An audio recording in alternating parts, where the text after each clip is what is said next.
Bon, franchement, la voiture, nickel, je la prends. On peut faire les papiers. 1 heure plus tard. Bon, go, je fais le double des clés. Allez. Savez-vous combien de personnes se font arnaquer chaque jour en ligne? Avec la montée en flèche des escroqueries numériques, il est crucial de rester vigilant et informé pour ne pas tomber dans le piège. Découvrons ensemble comment reconnaître et éviter ces arnaques qui se cachent dans notre quotidien numérique. Bon, j'ai en train de préparer la 3e clé. Tac. Oui. Ça y est, la 3e clé est programmée. Bon, je débranche l'électrovanne de turbo pour faire allumer le voyant moteur. Ah, c'est bon, nickel. Oui, rebonjour, c'est l'acheteur. Oui, il y a un problème là. Il y a le voyant moteur qui s'est rallumé, donc je vous rends la voiture. Je la veux plus. Oui, qu'est-ce qui s'est passé? Comment, qu'est-ce qui s'est passé? Ça fait 1 heure que j'ai acheté la voiture, il y a déjà un voyant moteur. Viens voir, je te montre. Tu as vu ça? Regarde, il y a un voyant moteur déjà. C'est bon, je la veux plus ta voiture. Récupère tes clés, rends-moi les sous. Bah franchement, je suis désolé. Bah, ça va, y a pas de souci, je vous rends vos sous. Moi, il n'y avait jamais eu de voyant moteur, donc je comprends pas. Quelques heures plus tard.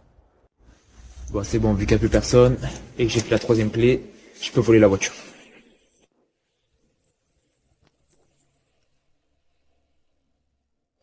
Je viens de me faire arnaquer par un électricien, donc je vais rentabiliser, je vais faire une vidéo d'1 minute. Voilà. Pour vous donner un petit contexte, hier, tout a sauté chez moi. Voilà.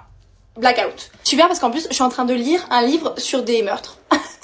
Dans une maison hantée, c'est super. Avec mon copain, on essaye de voir le problème. Et ça m'était déjà arrivé, j'avais appuyé sur un bouton, genre, c'était carré. Sauf que là, le problème était un peu plus coriace, enfin, c'est ce que je pense. Il fallait juste soulever un truc. Et mon copain, il m'a dit, Julia, je pense qu'il faut que je soulève ça. Et j'étais en mode, non, non, non. Je sais, je connais mon appartement, ça, je l'avais vu baisser, c'est pas ça, c'est vraiment pas ça. Il était en mode, t'es sûr? J'étais en mode, I'm sure about it. Genre, je sais ce que je dis. Ta gueule, en fait, ta gueule, tu sais rien. Ta gueule. Bref, du coup, on ne lève pas ce petit bouton. Donc j'appelle un électricien. Ce matin, je suis en mode, on a besoin d'électricité, on s'est éclairé à la bougie. Hier soir, c'était très romantique, très mimes. Mais j'avoue, j'aime bien boire de l'eau chaude, j'aime bien manger, j'aime bien charger mon téléphone. Attends, je l'appelle, il me dit 89 €. Je fais, c'est carré, tout à l'heure, avant, il y a un mec qui m'a dit plus cher. Je fais, toi, je te prends là, 89 €, 13 h, tu viens chez moi. Il arrive. Il appuie sur un bouton. Un bouton. Et tout remarche. Tout remarche. Je suis en mode top, génial. Donc je me dis, bah, il a appuyé sur un bouton, il va pas me faire payer 89 € quand même. Enfin, à la limite, je paye son essence, tu vois. Hein, on peut s'arranger. 129 €. Ça augmente. T'es marrant, toi. Parce que t'as appuyé sur un bouton, donc comment on passe de 89 à 129? Je lui demande. Et le mec, limite, je te dis, il fait... Ouais. T'as dit quoi? J'ai pas compris. Bref, le mec, il fait 2 mètres, tu lui dis quoi? Non, je te paye pas 129 € en fait, vas-y, bah, je lui ai donné 129 €, il est parti. Voilà. Miskin. Donc si vous pouvez liker cette vidéo, si vous pouvez partager là. Et si vous avez des bons électriciens, qui sont pas des arnaqueurs, n'hésitez pas, dans les DM, ou voilà. Vous risquez de ne jamais toucher la somme de la vente de votre bien immobilier si vous faites ça. Il y a une grosse escroquerie qui est de plus en plus présente. Donc pour éviter d'en être la victime, je vous conseille d'écouter ce conseil. Lors de la vente d'un bien immobilier, le notaire fait un appel de fonds directement à la banque pour que la banque puisse virer l'argent de l'acquéreur sur le compte de l'étude. Une fois la signature de l'acte authentique effectuée, le notaire fait un virement sur votre compte en banque pour que vous touchiez la somme qui vous est due.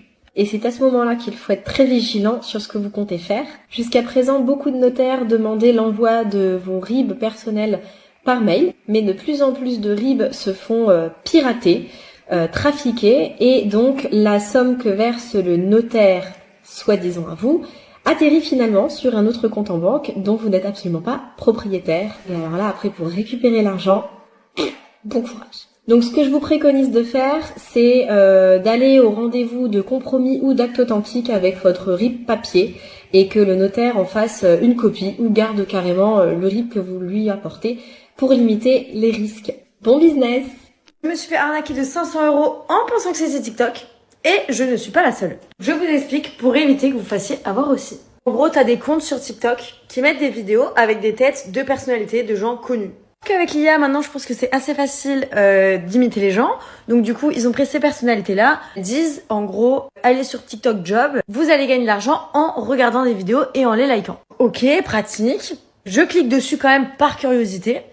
Et effectivement, en fait, t'as les paramètres de TikTok qui s'ouvrent avec un message dessus disant que t'acceptes de participer à ce truc-là, que tu veux gagner 5000 euros en likant, je sais pas, 100 vidéos. Sauf qu'en fait, ce qui est perturbant, c'est que ce qui ressort, c'est que c'est la même charte graphique que TikTok, que leurs paramètres à eux. Donc là, tu te dis, bah, c'est vrai, en fait, ça vient de leurs paramètres, c'est chelou. Franchement, c'était hyper bien fait. Donc moi, je me dis, ok, go, bah, je clique.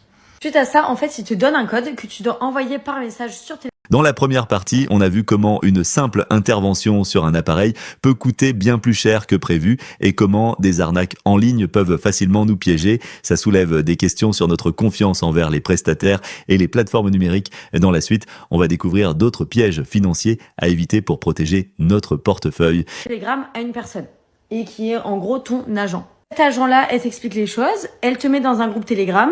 Et en gros, t'as 5 missions à faire au début. Donc, tu fais ces 5 missions-là et tu gagnes environ 20 euros. Suite à ça, évidemment, tu envoies ton RIB et la personne te file le virement.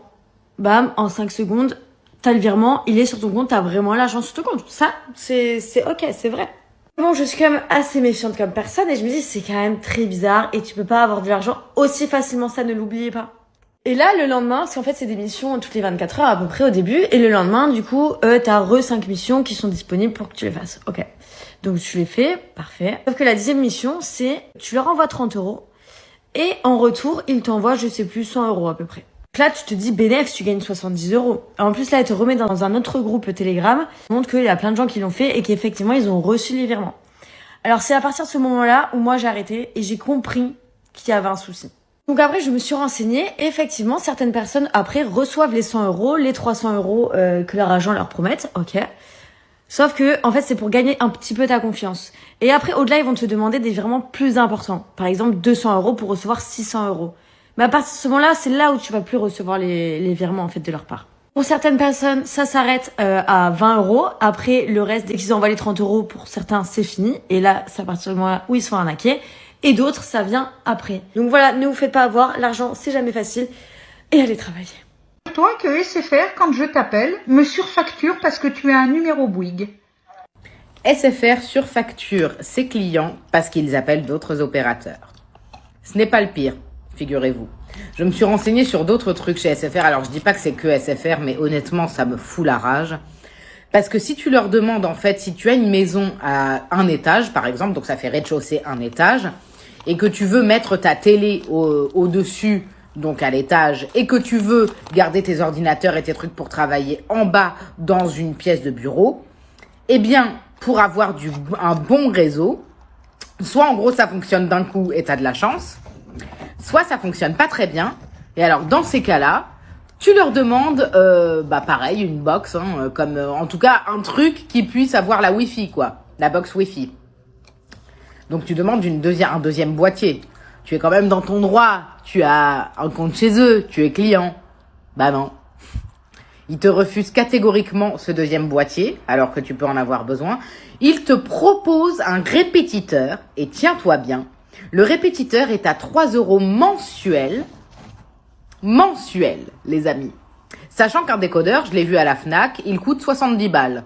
Donc techniquement, oui, c'est pas cher, 3 euros par mois.